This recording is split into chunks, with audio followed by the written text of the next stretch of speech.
Agora são 8h36 e vamos conversar com o consultor e analista internacional, Amaury Chamorro. Oi, Amaury, bom dia. Bom dia, tudo bem? Tudo certo, Amaury. Bom, vamos falar um pouco aqui sobre a guerra híbrida contra a América Latina. Como é que é, hein, a questão também da Venezuela, né? A gente está, todos nós estamos muito preocupados, né, com o andar da carruagem aqui na América Latina, com os Estados Unidos cada vez mais próximos, né? Também aqui do Paraguai, do Brasil, com os governos mais à direita, extrema direita. Como é que você está vendo essa possibilidade, hein, Chamorro? Bom, na verdade, a América Latina sempre esteve baixo o protetorado, vamos dizer assim, dos Estados Unidos, né? A quantidade de bases americanas militares que tem no nosso continente é enorme. Vamos ver a Colômbia, o Peru, agora tem uma construção de uma base na Argentina, também no Paraguai. Bom, nem o que dizer na América Central, na América no Caribe, né? Uma das principais bases dos Estados Unidos fica na Jamaica. Bom, há uma tentativa, essa guerra híbrida, né? Que é uma guerra que não só utiliza armas, mas principalmente utiliza os meios de comunicação. Esses tipos de golpes de Estado que aconteceram, como foi o caso do Brasil, contra a presidenta Dilma, contra Fernando Lugo, no Paraguai, são formas de manter o domínio da política dos países, que é o objetivo militar. No final, a força ela é a continuidade da política, né? No caso, quando falha já a influência política através de outros meios, é que os Estados Unidos decidem intervir por meio dos seus exércitos. Então, nesse momento, na América Latina vive um processo de pressão muito grande. E lembrando que hoje é o aniversário da terrível ditadura do Pinochet, né? Hoje, 11 de setembro, é quando a gente comemora essa data terrível que foi a morte do presidente Salvador Allende através de um golpe militar do Pinochet que durou tantos anos no Chile. E, além disso, ontem o John Bolton, né, que é o secretário de Segurança Pública, perdão, secretário de Segurança adjunto, né, uma espécie de um assessor dos Estados Unidos, foi demitido pelo presidente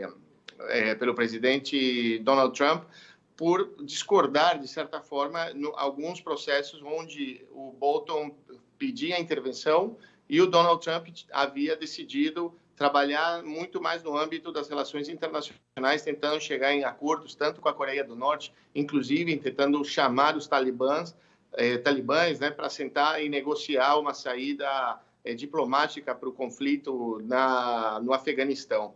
Então, sabemos que o John Bolton é um exemplo disso que a gente chama da doutrina Monroe, né? Que é uma doutrina fundada pelo presidente Monroe em 1823, que tinha como principal lema que é América para os americanos, não permitindo, supostamente, a intervenção de nenhum país europeu na América Latina, mas que, na verdade, se acabou utilizando como uma forma de criar uma metodologia ou um processo ideológico de tentar dominar tudo que está abaixo do Rio Bravo, né, da fronteira com o México. E isso a gente sabe aonde deu, né? Todos os golpes de Estado que aconteceram na América Latina e no Caribe, desde os anos 50, 60, 70, as guerras na América Central, tudo isso tem a ver com esse processo de influência dos Estados Unidos na América Latina. Mas o que aconteceu? Isso eu gostaria de comentar, que eu acho muito importante. Depois das ditaduras e das guerras que aconteceram na América Central durante os anos 60, 70, 80, os Estados Unidos tiveram que pagar um preço em termos de reputação. O mundo inteiro reconhece a influência dos Estados Unidos no assassinato, desaparecimento e tortura de milhões de pessoas da América Latina. E qual que era o seu objetivo final? Ter a América Latina absolutamente sob a influência dos Estados Unidos, aplicando um modelo econômico que permitiria a privatização, que permitiria a exploração dos recursos naturais com uma grande vantagem econômica dos Estados Unidos e, principalmente, ter a América Latina orientada ao processo liberal econômico, né? Isso foi muito caro para eles. Então, depois da chegada do progressismo na América Latina, com a vitória do presidente Hugo Chávez em 1998, e aí a chegada do presidente Lula, Evo Morales, Correia, quase quase todos os países da América Latina e Caribe, durante 15 anos, foram governados por presidentes de esquerda. Então, o que aconteceu? Os Estados Unidos tiveram que optar por um novo processo de influência e de tentar voltar a dominar essa região.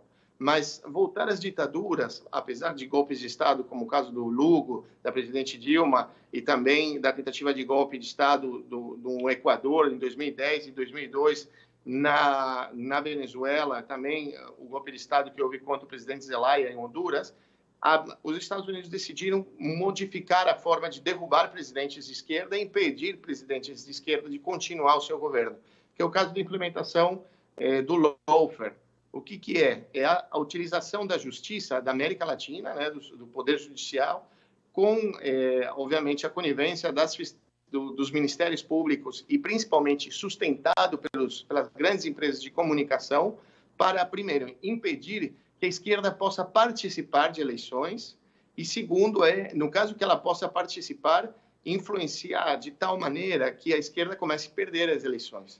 Isso é uma forma de criar uma guerra híbrida que tem como uma grande sustentação as redes sociais e os meios de comunicação que criam narrativas, né? Em espanhol a gente fala de relatos, para influenciar a opinião pública a favor desses atropelos que acontecem por parte da justiça, como é o caso, por exemplo, do Sérgio Moro e do Deltan Dallagnol, que é mais do que comprovado agora de que eles atuaram de maneira política, porque eles decidiram afetar apenas a esquerda brasileira para impedir que o presidente Lula ganhasse a presidência da República. Então, há uma situação de utilização de meios não convencionais, assim como as empresas de comunicação, o Poder Judicial, as redes sociais, de alguma maneira para influenciar a opinião pública e impedir que a esquerda consiga ganhar as eleições ou, no caso de presidentes que ganham a eleição, serem impedidos legalmente, inclusive, de assumir a sua presidência da República. Então, essa é a guerra híbrida, está dentro dessa doutrina Monroe. Parece como se a gente estivesse inventando uma grande história de espionagem ou um filme, né? É muito hollywoodiano, porém, isso é muito real. A América Latina vem sofrendo durante séculos isso. Inclusive, Simão Bolívar, em 1823, sempre disse que a gente tem que ter muito cuidado com os Estados Unidos, porque eles não trocar um império pelo outro, né? Não ter cuidado de não ter se liberado da Espanha, ter se liberado de Portugal, para depender diretamente dos Estados Unidos. E é o que aconteceu no final de tudo isso, já que essa doutrina Monroe, que impediria a Europa de invadir a América, na verdade nunca se aplicou, porque a América foi invadida pela Inglaterra, que tomou parte do que eles chamam, a Venezuela chama de Essequibo, né, que é a fronteira com a Guiana, também invadiu as Ilhas Malvinas. Você tem a invasão da França no México em 1865. Então, há uma situação muito complexa política, que a gente vê a forma de dominação dos Estados Unidos, não vê mais apenas através de intervenções militares, mas também... Bom, teve um problema... Sim. Quase todo o nosso continente. Certo, teve só um probleminha no final aqui, mas deu para entender no contexto, Chamorro. Então, realmente, de teoria da conspiração, a gente passa para a prática da conspiração, né? E é isso, né, Glauco? Vamos lá. É isso. Bom dia, Chamorro. Bom dia. Você falando a respeito dessa questão da influência dos Estados Unidos, me lembrou do golpe contra o então presidente Hugo Chávez, que foi ali um golpe de Estado clássico, independentemente de qualquer juízo de valor que as pessoas possam ter em relação ao papel dele na história da Venezuela. O que aconteceu em 2002 foi um golpe, inclusive com um empresário sendo empossado presidente e com ajuda não só dos Estados Unidos, mas também dos meios de comunicação ali. A gente tem até um documentário, A Revolução Não Será Televisionada, que mostra como, né, foi montada toda uma farsa, um teatro, na verdade, inclusive com atentados fakes, enfim, a fake news ali que era criada e viralizada pelos próprios meios de comunicação venezuelanos. E hoje, Chamorro, a gente tem um contexto, por exemplo, aqui no Brasil, que a gente tem uma concentração midiática maior ainda do que na Venezuela, mas também tem a emergência de lá para cá das chamadas redes sociais, e não só das redes sociais, mas da própria internet como principal veículo de comunicação das pessoas, né, como principal meio, aliás, de comunicação das pessoas, com dois gigantes aí, no caso o Facebook, que controla o WhatsApp, que foi determinante aqui nas eleições de 2018, e também o Google. ambas empresas americanas. Então, como você vê esse novo contexto, a importância desses conglomerados nessa chamada guerra híbrida que você fala, Chamorro? Bom, na verdade, as empresas de comunicação, e a gente já tem que considerar, obviamente, o Facebook, o Google, YouTube, WhatsApp como meios de comunicação que competem, inclusive, com a televisão aberta, com a rádio, com os jornais. Por quê? Porque eles formam a opinião das pessoas, né? Eu digo que o Facebook é o domingo, o almoço com a família. É aí onde você vai sentar, quando você comunica, você realiza processos de informação ou campanhas eleitorais ou campanhas informativas ou a presença de meios de comunicação no Facebook. É como se você sentasse na mesa com as pessoas para almoçar no domingo, com a família inteira. É lá onde você consegue falar. E você tem o WhatsApp, que é a fofoca, né? O WhatsApp é o que possibilita você estar em um grupo de amigos, da família, e você conseguir reenviar conteúdos sem você saber, inclusive, se são verdadeiros ou não. Então, é muito fácil descontextualizar, é lá que está a fofoca. Então, esses meios de comunicação, eles são impressionantemente importantes para esse processo de desestabilização dos países, não só na América Latina, mas no mundo inteiro. Não há uma possibilidade dos Estados Unidos realizar qualquer tipo de intervenção militar, por exemplo, sem preparar esse terreno comunicacional para ganhar a opinião pública, não só dos Estados Unidos, mas também do mundo inteiro. Vamos lembrar, o caso da Venezuela sempre foi emblemático para a América Latina, inclusive porque certos setores da esquerda acabaram sendo também enganados, vamos dizer assim, através dessas matrizes informativas, inclusive se distanciando um pouco da Venezuela, achando que a Venezuela é uma ditadura, o que é absolutamente mentira. Porque naquela época, e voltando em 2002, o teu exemplo, na verdade, o presidente Chávez, a televisão, naquele momento, inclusive, chamava o assassinato do presidente da República, assim como foi em 1973 contra o presidente Salvador Allende. É igualzinha a situação e o posicionamento dos meios de comunicação dos Estados Unidos, das elites econômicas dos países, no Chile de 73, é igual ao que aconteceu e o que acontece na Venezuela. Você tem uma influência muito grande de financiamento dos Estados Unidos a certos setores comunicacionais. Esses setores acabam criando uma narrativa contra o presidente da República. Existe um bloqueio econômico no Chile. O Chile viveu exatamente o que está vivendo a Venezuela nesse momento. Inclusive, vamos lembrar, faltava comida no Chile. Por quê? Porque houve uma grande greve influenciada, inclusive tudo isso é público. Os Estados Unidos assumiram, o sindicato dos transportistas no Chile foi financiado pela CIA dos Estados Unidos para não distribuir comida, começou a faltar alimento, começou a faltar de tudo no Chile, que gerou os meios de comunicação pressionando e no final acabaram assassinando o presidente Salvador Allende. O presidente Chávez não foi assassinado em 2002 por um milagre. Foi basicamente o seu resgate aconteceu minutos antes dele ser fuzilado dentro de um quartel. Então, o que acontece? Os Estados Unidos, eles trabalham não só os Estados Unidos, a Europa também, né? A Inglaterra também, França também, que a gente olha muito a realidade da América Latina, né? Obviamente, mas o que a África sofre com a influência da Inglaterra,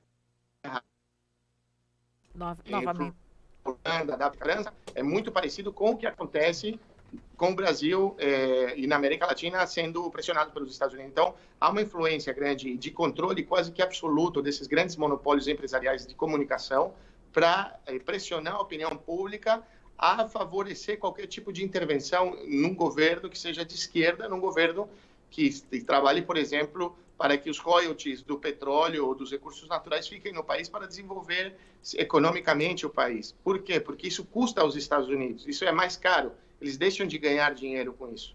Então, o que eles fazem? As redes sociais ajudam a distorcer a realidade. Quando você vê a fofoca que você recebe, que um amigo seu envia por WhatsApp, ou às vezes você entra no Google e vai procurar uma notícia sobre a Venezuela, sobre o Brasil, sobre a realidade de qualquer país, o que aparece lá não é aquilo que você estava procurando. O que aparece lá é aquilo que as empresas, que o Google, que o Facebook, que o WhatsApp querem que você veja.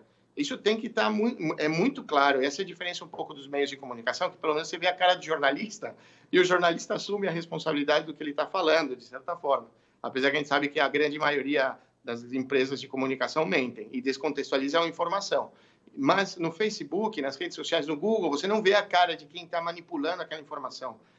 Quando as pessoas, e aí eu gostaria de deixar muito claro, quando as pessoas põem no Google qualquer tipo de procuram informação lá, o que aparece não é o que acontece no mundo, é aquilo que o Google determina que você tem que ver. Existe um algoritmo, existe uma espécie de uma equação por trás do que faz o sistema funcionar do Google para que a informação, a notícia que aparece para você é aquela que eles querem que apareça, através de uma decisão política do Google. A mesma coisa aparece no Facebook, que quando você vê informação compartilhada dos seus amigos, da sua família, as notícias que aparecem no seu Facebook, não aparecem de maneira aleatória. O Facebook determina aquilo que você vai ver e você financia, inclusive você paga o Facebook para aparecer como forma de publicidade. Porém, o Facebook também tem as suas políticas. Lembremos, o presidente Rafael Correa do Equador teve o seu perfil cancelado no Facebook através de uma decisão política do próprio Facebook, por influência do atual presidente da República, Lenín Moreno, que é oposição ao presidente Rafael Correa. Então, você sabe que você manipula a compreensão da realidade, a percepção da realidade através das redes sociais, e a grande maioria das pessoas, e esse é o perigo, não sabem disso. Não sabem que aquilo que você recebe nas suas redes é agora politicamente pelas próprias empresas. Certo. Então, essa é parte dessa doutrina e dessa aplicação de influência na percepção da realidade para a gente. Eu acho até que a gente pode terminar aqui essa conversa, né? Você falando que é a guerra híbrida, né? O que acontece, os golpes aqui na América Latina, lawfare, mais exatamente todas essas manobras de redes sociais. Lembrando do documentário, né? Privacidade Hackeada, não é isso? Que mostrou aí todo o escândalo envolvendo o Facebook, a Cambridge Analytica, né? Que acabou invadindo, né? Dados de 87 milhões de usuários sem que isso fosse permitido. É bem lembrado mesmo, Chamorro. A gente agradece aqui muito a sua participação e até uma próxima, hein? Obrigado a vocês. Um grande abraço. Até mais. Falamos aqui com a Amaury Chamorro, consultor e analista internacional.